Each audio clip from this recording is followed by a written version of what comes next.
আসসালামু আলাইকুম, welcome back to my channel. আজ আমি আপনাদেরকে তৈরি করে দেখাবো রাজকীয় স্বাদের দুধের পায়েস। পায়েস খেতে কত মজা এটা আমরা কম বেশি সবাই জানি। পায়েস খেতে কে না ভালোবাসে। এমন রাজকীয় স্বাদের পায়েস হলে তো আর কোনো কথাই নেই। আজ আমি গুঁড়ো দুধ আর লিকুইড দুধ দিয়ে এই পায়েসটা তৈরি করে দেখাবো।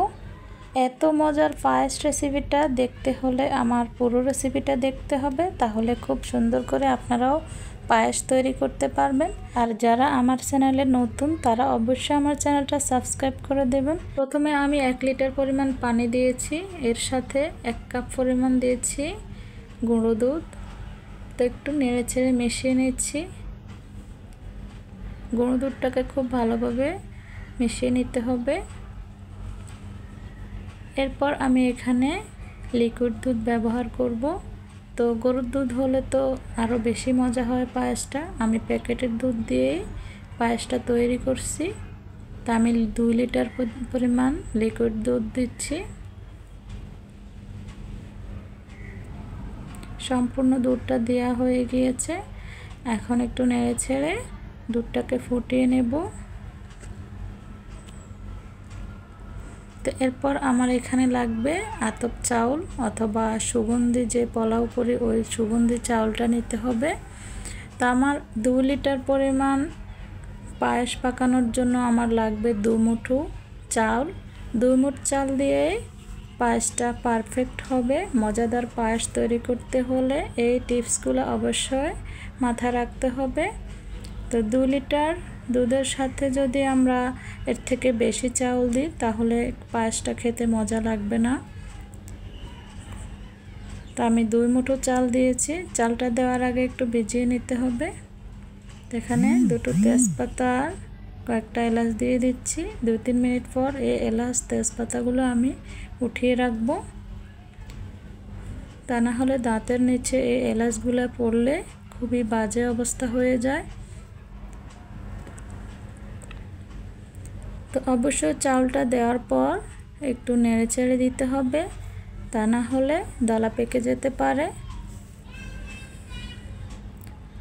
তো 2-3 মিনিট পর এখন আমি তেজপাতা এলাচগুলোকে উঠিয়ে নিচ্ছি। ঘন হয়ে যাওয়ার পর এগুলোকে আর খুঁজে পাবে না, এজন্য আগে উঠিয়ে রাখতে হবে। তো একটু সময় নিয়ে পায়েসটা নেড়ে ছেড়ে রান্না করতে হবে। এত মজার পায়েসটা একটু সময় নিয়ে না রান্না করলে হয়? মজাদার পায়েস খেতে হলে দাঁড়িয়ে থেকে পায়েসটা তৈরি করতে হবে।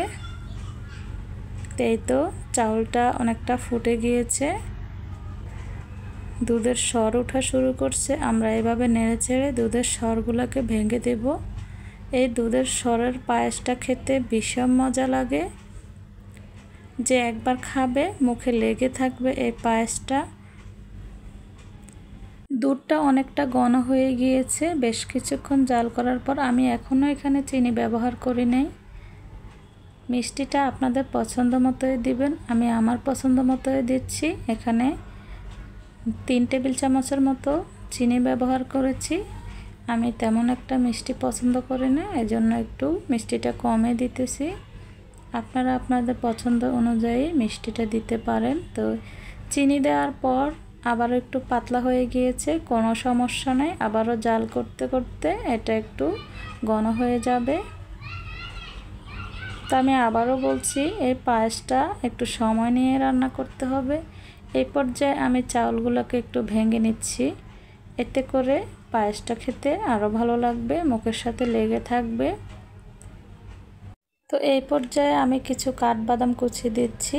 এই কাঠবাদাম কুচিটা পায়েস যখন খাবো তখন দাঁতের নিচে পড়লে খুবই ভালো লাগে খেতে।